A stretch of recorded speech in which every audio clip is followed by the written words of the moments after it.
Saya Ya, tanya, Yesus dicium perempuan sundal kakinya itu termasuk pencabulan atau enggak? ya. Kalau tidak, Oh, berarti kalau perempuan bukan muhrim cium kaki Yesus nggak masalah gitu ya? ya cium kan disaksikan banyak orang. Tahu tidak orang Yahudi mengatakan orang Yahudi, Rasulullah, saya berperang dengan orang ini dan orang itu terpojok. Dia memutuskan tangan saya. Boleh nggak saya bunuh orang itu? Ketika dia mengucapkan kalimat syahadat, Rasulullah bilang jangan dibunuh orang itu karena kamu pun dulu juga seperti itu. Padahal dia sudah memutuskan tangan saya. Rasulullah tidak boleh, kata Rasulullah. Ini adab dalam Islam. Bahkan dalam berperang pun kami ada adab.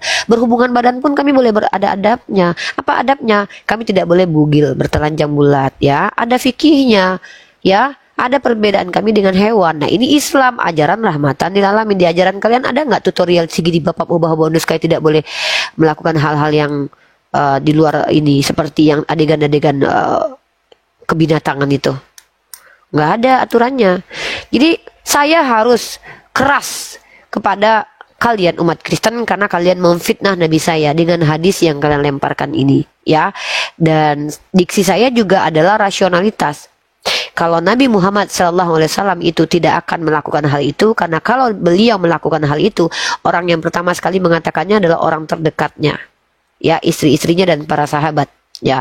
Andai pun beliau ternyata melakukan perbuatan itu, tentu Allah yang katakan, Allah yang akan membunuh beliau, begitu. Kalau beliau itu bukan Nabi yang benar. Nah, dan lagi pula kami dilarang untuk melakukan hal seperti itu, masturbasi. Nah, itu ya. Nah, tapi rasionalitasnya adalah kalau Nabi kami mustahil karena dia punya istri, mohon maaf ya, kalau dia ingin memuaskan hasratnya sebagai manusia, dia punya istri, tempat beliau untuk melepaskan syahwatnya sebagai seorang manusia.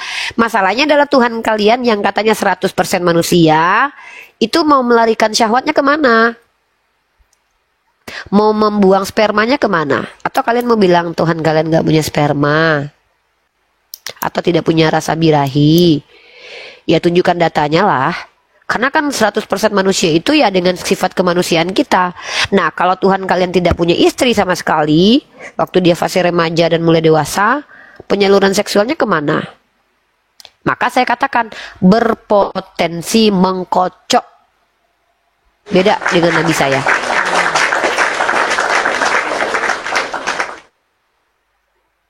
Ya begitu. Oke, kita naikkan lagi ya. Teman-teman Kristen, izin kalau kawan-kawan Muslim langsung diturunkan ya, nanti kena gampar juga. Soalnya lagi perang ini. Kita naikkan kawan-kawan Kristen dulu ya. Saya itu akan memerangi kalian kalau kalian memerangi saya. Tapi kalau kalian belajar, saya akan mengajari kalian.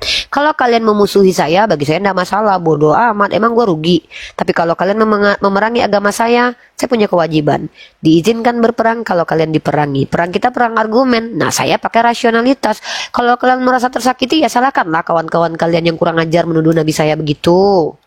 Bahwa bukan ia yang mempunyai keturunan, nanti sebab itu setiap kali ia menghampiri istri kakaknya, ia membiarkan maninya terbuang, supaya ia jangan memberi keturunan kepada kakaknya. Di situ Tuhan marah karena dia membuang spermanya atau tidak menghamili kakaknya? Dua-duanya. Dua-duanya? Ya. Ya, dua-duanya. Dan sekarang pertanyaan saya, jelas-jelas di ayat itu, kenapa ini ya, saya bingung dengan umat Kristen ya. Teman-teman tahu nggak? Saya itu udah 6 tahun diskusi. Bentar. Nggak, saya di luar konteks. Kalau Anda bukan saya ajak, saya nggak ke Anda. Saya ke poinnya ke 756 orang. Teman-teman tahu ya, saya ini pendiskusi yang hampir 6 tahun. Dan di YouTube saya itu hampir 4 tahun. Dan teman-teman menonton sendiri kan, saya berdiskusi banyak dengan pendeta Kristen.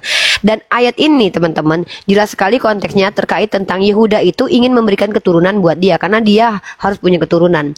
Nah, karena si Onan ini teman-teman, dia itu harus menghamili si istrinya atau si Tamar Tamar ini. Tamar ya. Nah, kenapa si Tamar ini harus dihamili? Karena si Yehuda harus punya keturunan. Karena nanti kan keturunan Tuhan mereka kan dari situ tuh teman-teman ya. Nah, Tuhan marah di situ secara eksplisit bahwa si Onan ini tidak menghamili istri kakaknya. Karena dia tidak mau menghamili istri kakaknya karena kalau dia menghamili dia tembak luar ya, tembak luar kan? Iya, jadi kalau dia menghamili istri kakaknya, ya kan, anak itu tidak disebut sebagai anak dia. Lu bayangin Van dia, lu yang udah capek buka celana buat menghamili istri lu, tapi anak lu nanti bukan anak lu, tapi anak kakak lu. Lu mau nggak kayak gitu? Sperma lu. Nah, Onan juga nggak mau, si Onannya nggak mau. Lalu dia buanglah spermanya. Nah, tapi Tuhan marah menghukum Onan dengan membunuh si Onan ini.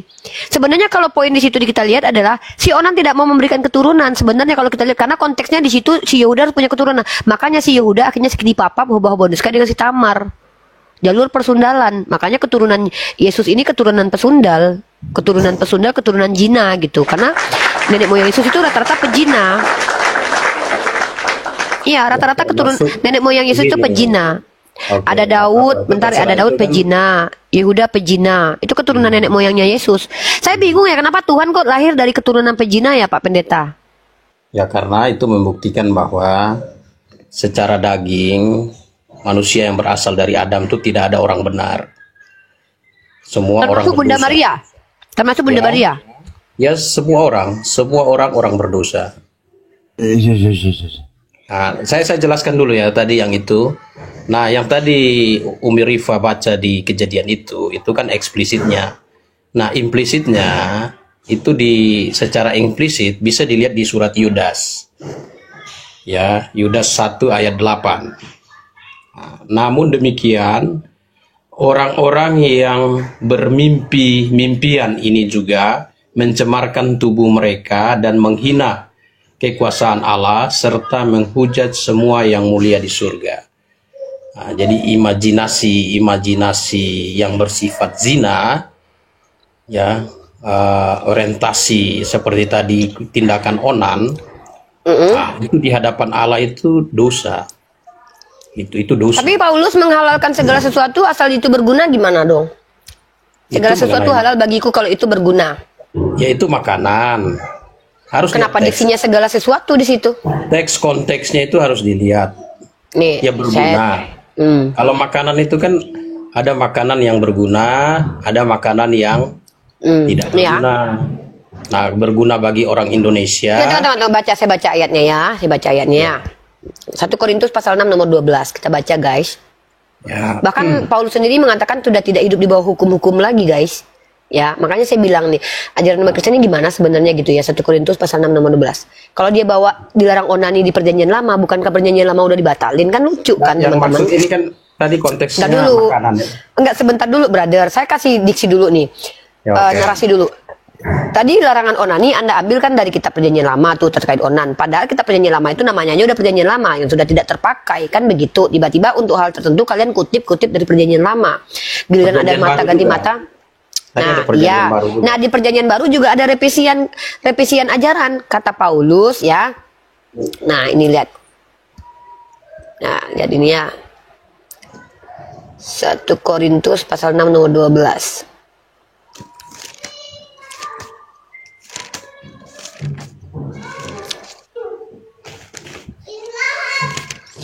Satu Korintus pasal 6.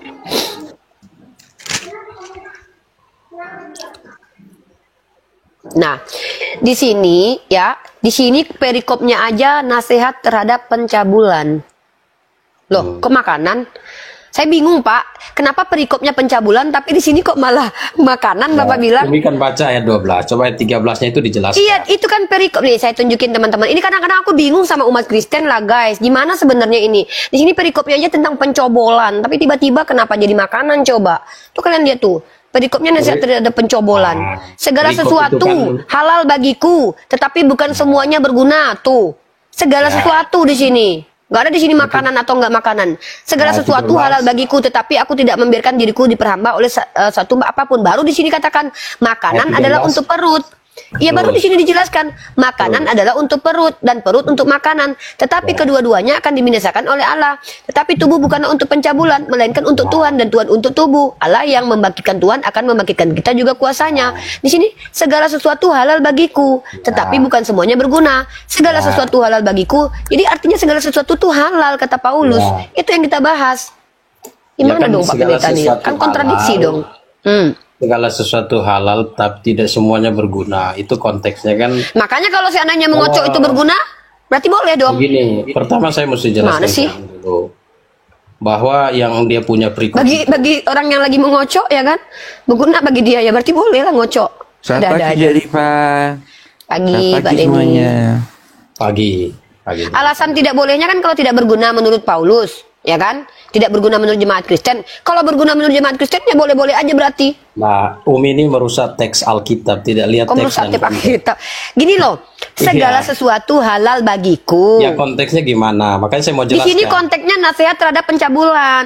Dan makanan. Iya kan di sini segala sesuatu Pak, including Pak tahu nggak arti? Bapak coba cari di KBBI deh tentang segala sesuatu itu apa maksudnya. Kecuali di sini segala sesuatu tentang makanan, baru ini hanya terkonteks kepada makanan. Tapi di sini segala sesuatu halal bagiku, tetapi bukan semuanya berguna. Segala sesuatu halal bagiku, tetapi aku tidak membiarkan diriku Iya, diperhamba oleh suatu ayat- apapun. makanya ayat 12 Nah, itu kalau seandainya ada yang berguna mengkocok itu, boleh toh enggak Pak mengkocok? Ya makanya Umi kasih saya waktu supaya saya jelasin. Ayat 13 itu bilang gini. Tetapi tubuh bukanlah untuk percabulan. Nah, itu kan jelas. Tubuh bukanlah untuk percabulan. Nah, saya ikut cara berpikir dari Umi Rifa ini. Oke, sekarang saya tanya balik lagi. Udah selesai. Berarti nggak boleh mencabul diri ya, nggak boleh mengkocok ya, nggak boleh ya. Saya Ya. tanya, Yesus dicium perempuan sundal kakinya itu termasuk pencabulan atau enggak? Ya, kalau tidak. Oh, berarti kalau perempuan bukan muhrim cium kaki Yesus nggak masalah gitu ya? Ya cium kan disaksikan banyak orang. Tahu tidak orang Yahudi mengatakan orang Yahudi itu hampir sama dengan Islam loh ajarannya loh, tidak boleh bersentuhan yang bukan muhrimnya loh.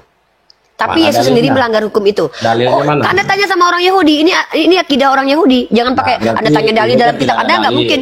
Asumsi. Loh, saya suruh Bang Billy ke sini ya. Oke, saya suruh Bang Billy ke sini. Dia Yahudi. Saya ini orang Islam, bukan Yahudi, ya. Ya, oke, kalau saya gitu pernah nggak usah ngomong saya Yahudi. punya teman Saya- orang Yahudi.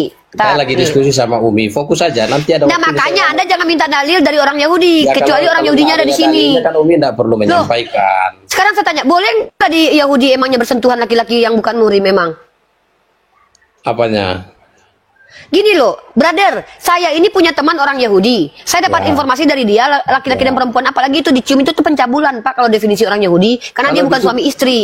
Ya, Nah, sekarang sekarang Anda itu- bilang, kalau seandainya Yesus kakinya dicium sama perempuan sundal, itu bukan pencabulan, menurut Anda gitu loh. Ya, kalau Kan ada lucu. kan pasti Nah, ada yang sementara, menuduh dia bercabul di situ. dengan teman-teman. Loh, Kan ada saksi mata.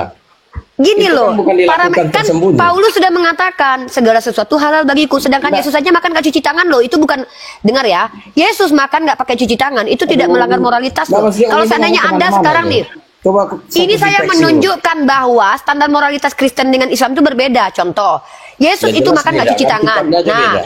kalian makan gak cuci tangan?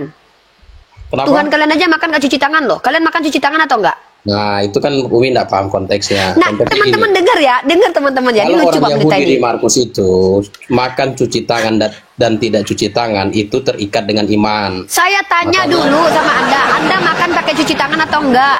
Saya makan pakai sendok, jadi tidak perlu cuci tangan. Kalau Anda pakai tangan, dicuci atau enggak tangannya? Nah, saya malas pakai tangan. Teman-teman, dia seolah-olah mewakili seluruh umat Kristen, teman-teman ya. Padahal Tuhannya sendiri makan pakai tangan loh. Dia tidak mengikuti Tuhannya, dia pakai sendok. Tuhannya aja makan nggak cuci tangan loh. Jadi Ya, standar maksudnya- moralitas Ya, dalam maksudnya Umi itu dalam kitab penulis. merusak teks Tunggu dulu, ini saya Alkitab. tunjukkan. Kok Sembarangan merusak teks aja Umi Alkitab? ngomongnya. Saya tidak merusak, saya membaca sebagaimana Maksudnya Umi tertulis. saya Dengar ya. begini, coba Umi dengar saya Segala baik-baik. sesuatu halal bagiku. Coba arti segala sesuatu halal bagiku itu apa? Ya, Coba jelaskan dulu nggak teksnya. terpisah dari konteks. Segala sesuatu halal. Iya, silakan. Tetapi kan ayat 13 itu Ya. dikasih forbidden. Ada pembatas itu. Tetapi mengenai percabulan, nah itu kan jelas. Tetapi Ya, tubuh bukanlah untuk percabulan, melainkan untuk Tuhan dan Tuhan Nah. untuk tubuh. Tapi halal kan? Apanya? Kalau tidak boleh Segala kan, sesuatu. kan dibilang Loh, tetapi tubuh. ini berarti kontradiksi. Segala sesuatu halal bagiku, Ya, tapi kan tubuh bukan pencabulan. Ya, kan Halal ada atau tidak? pengecualian. Saya Kan ada tanya, pengecualian halal di tidak? situ. Menurut Paulus Umi nggak segala bisa sesuatu paksa halal itu. atau tidak? Loh, Masalah- teman-teman dengar ya, dia bilang saya merusak teks, padahal di sini teksnya begini.